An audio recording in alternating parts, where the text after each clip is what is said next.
இன்றைக்கு நாம் தியானிக்க இருக்கிற வசனம் யோபு 5ஆம் அதிகாரம் 12வது வசனம். தந்திரக்காரரின் கைகள் காரியத்தை முடிய நடத்தக்கூடாதபடிக்கு அவர்களுடைய உபாயங்களை அவர் அபத்தமாக்குகிறார். இங்கு யோபுவுடைய சிநேகிதராகிய தேமானாகிய எலிபாஸ் என்பவர் யோபுக்கு இந்த வார்த்தைகளை சொல்கிறார். தந்திரக்காரர்கள் கைகள் காரியத்தை முடிய நடத்தக்கூடாதபடிக்கு கர்த்தர் அவர்கள் உபாயத்தை எல்லாம் அபத்தமாக்குவார். அவர்கள் ஞானிகளை தேவன் தந்திரத்தில் பிடிப்பார். ஒரு நீதிமானுக்கு விரோதமாய் தந்திரமாய் ஆலோசனை செஞ்சால் அந்த தந்திரத்திலே கர்த்தர் அவர்களை பிடிப்பாராம். திரியாவரக்காரர்களுடைய ஆலோசனை எல்லாம் முற்றிலும் கவிழ்க்கப்பட்டு போகும். இது உனக்கு சத்துருக்களாலேயோ தந்திரக்காரர்களாலேயோ உனக்கு இந்த பாடுகள் வந்திருந்தால் கர்த்தர் அதை அபத்தமாக்குவார். ஆனால் கர்த்தரே உனக்கு இந்த பாடுகளை உனக்கு அனுமதித்து இருக்காருன்னா நீ பொறுமையோடு அதை சகித்துப்போ. தேவனிடத்தில் அதற்கான காரியங்களை கேள். அவர் உன்னை ரட்சிப்பார். அவர் தான் அடிக்கிறார், அவர் தான் காயம் கட்டுகிறார்லாம் சொல்லி தேமானாகிய எலிபாசி யோபுக்கு ஆறுதல் சொல்லுகிறத பார்க்குறோம். சங்கீதம் 33ஆம் அதிகாரம் 10-11 வசனத்தில் கர்த்தர் ஜாதிகளின் ஆலோசனை விருதாவாக்குகிறார். ஃபஸ்ட்டு தந்திரக்காரனுடைய காரியத்தை முடியக்கூடாதபடிக்கு பண்ணுறாரு. அடுத்தது ஜாதிகளின் ஆலோசனைகளை எல்லாம் தேவன் விருதாவாக்குகிறாராம். ஜனங்களுடைய நினைவுகளை கூட அவமாக்குகிறார். ஏன்னா கர்த்தருடைய ஆலோசனை தான் நித்திய காலமாக இருதயத்தின் நினைவுகள் தலைமுறை தோறும் நிற்கும். அவருடைய ஆலோசனை தான் எப்பவுமே நிற்கும். அதனால் ஜாதிகளின் ஆலோசனை விருதாவாக்கி அவங்க நினைவுகளை கூட அவர் அவமாக்கி போடுவார். சங்கீதம் 21:11 பார்க்குறோம். அவர்கள் உமக்கு விரோதமாய் பொல்லாங்கு நினைத்தார்கள், தீவினையை யத்தனம் பண்ணினார்கள், ஒன்றும் வாய்க்காமற் போயிற்றுன்னு வேதவசனம் சொல்லுகிறத பார்க்குறோம். இன்றைக்கி நமக்கு விரோதமாய் கூட பொல்லாங்கர்கள் அநேக காரியங்களை யோசிக்கலாம், தீவினைக்கு யத்தனம் பண்ணலாம். ஆனால் தேவன் அதை ஒன்றையும் நமக்கு விரோதமாய் வாய்க்காமற் போக செய்வார். தேவனாலே கூடாத காரியம் ஒன்றுமில்லை. அவரை பற்றி கொண்டு இருக்கும்போது சகல சத்ருவின் கிரியைகளையும் எண்ணங்களையும் தேவன் அவமாக்கி போடுவார். ஏசாயா 8:10 பார்க்குறோம். கர்த்தருடைய கரம் என்மேல் அமர்ந்து அவர் என்னுடனே பேசி நான் ஜனத்தின் வழியிலே நடவாதபடிக்கு எனக்கு புத்தி சொல்லி விளம்பினதாவது. இங்கே ஏசாயா தீர்க்கதரிசி சொல்கிறார், கர்த்தருடைய கரம் என்மேல் அமர்ந்தது, அவர் என்னோடு பேசி இந்த ஜனத்தினுடைய எனக்கு புத்தி சொல்லி அவர் விளம்பினதாவது. அப்போ கர்த்தர் நமக்கு சத்துருக்கள் ஒரு காரியங்கள் நமக்கு விரோதமாக செய்தாலும் நமக்கு புத்தி சொல்லி நம்மை தேவன் அவர்கள் வழியில் நில்லாதபடிக்கு நம்மை நடத்துவார் இல்லையா. கர்த்தர் ஆலோசனை கர்த்தர், அதுதான் கர்த்தருக்கு விரோதமான ஞானமும் இல்லை, புத்தியும் இல்லை, ஆலோசனையும் இல்லைன்னே நீதிமொழிகள் 21:30 பார்க்குறோம். அவர் ஆலோசனை கர்த்தராக இருந்து நம்ம நடக்க வேண்டிய வழி அவர் நமக்கு காண்பிப்பார்.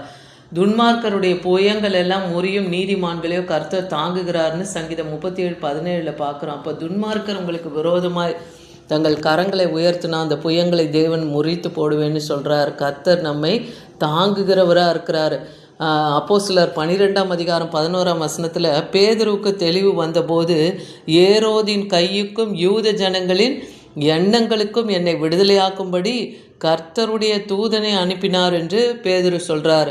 அப்பொழுது மெய்யாய் நான் அறிந்திருக்கிறேன். அப்போது நம்ம ஒரு இக்கட்டில் ஒரு துன்பத்தில் இருக்கும்போது தேவனை நோக்கி நாம் கூப்பிடும்போது தேவன் நம்மை விடுவிப்பார். சத்துருக்களுடைய எண்ணங்களுக்கு அவர்களுடைய செயல்களுக்கு தேவன் நம்மை விலக்கி பாதுகாப்பார். ஏசாயா 37-36 பார்க்குறோம். அப்பொழுது கர்த்தருடைய தூதன் புறப்பட்டு அசிரியரின் பாளையத்தில் 180,000 பேரை சங்கரித்தான். ஏன்னா ஒரு தூதன் 185,000 சமமானவன் இல்லையா. அப்போ கர்த்தர் நமக்கு விரோதமாக ஒருத்தர் எழும்புறாங்கன்னா அவர் ஒரு தூதனை அனுப்பினாலே போதும். அதுதான் ஏசாயா தீர்க்கதரிசி புத்தகத்தில் இது எழுதியிருக்கு. அதிகாலமே எழுந்திருக்கும் போது இதோ அவர்கள் எல்லாரும் செத்த பிரேதங்களாய் கிடந்தார்கள். அப்போ எதிராய் வந்தவங்களை கர்த்தர் சங்கரித்து போடுறார் தம் தூதர்களை கொண்டுன்னு பார்க்குறோம். நெகேமியா 4ஆம் அதிகாரம் 14-15 வசனத்தில் பாருங்கள். முதல்ல 15வது வசனம் பார்ப்போம். எங்களுக்கு செய்தி தெரிய வந்ததென்றும் தேவன் அவர்கள் ஆலோசனையை அபத்தமாக்கினார் என்றும் எங்கள் பகைஞர் கேட்டபோது நாங்கள் எல்லோரும் அவரவர் தங்கள் வேலையை செய்ய அலங்கத்துக்கு திரும்பினோம்.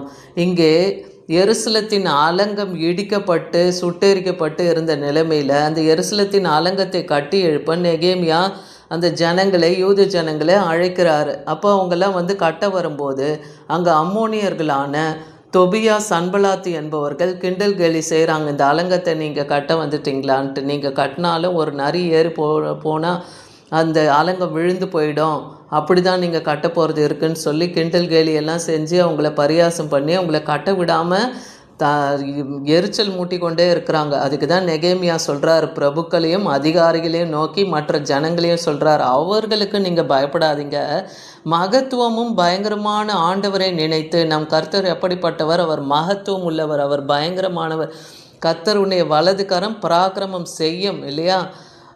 அதனால் அவரை நீங்கள் நினைத்து உங்கள் சகோதரருக்காகவும் குமாரருக்காகவும் குமாரத்திகளுக்காகவும் உங்கள் மனைவிகளுக்காகவும் வீடுகளுக்காகவும் நீங்கள் யுத்தம் பண்ணுங்கன்னு சொல்கிறார். அப்போ அந்த அலங்கத்தை கட்டும்போது எல்லாரும் தங்கள் ஒரு கையில் ஆயுதங்களையும் ஒரு கையில் அந்த அலங்கத்தை கட்டக்கூடிய பொருட்களை சுமையை சுமந்தவர்களாய் அந்த யுத்தத்தில் நின்னாங்கன்னு பார்க்குறோம். அதே போல் அலங்கத்துக்கு பின்பாக எல்லா குடும்பத்து நபர்களும் கையில் ஆயுதம் ஏந்தியவர்களாக இந்த சன்பலா தொபியா எகிப்தியர்களுக்கு அம்மோனியர்களுக்கு எதிராக அங்கே யுத்தம் செய்கிறதுக்கு தயாராக நின்று கொண்டு இருந்தாங்கன்னு பார்க்குறோம். அன்னைக்கு கர்த்தர் பயங்கரமான தேவனாக இருந்து அவங்கள் பராக்கிரமம் செய்யும் அவருடைய கரம் அன்னைக்கு அவங்கள பாதுகாத்து அந்த அலங்கத்தை கட்டி முடிக்க தேவன் கிருபை செய்தார்.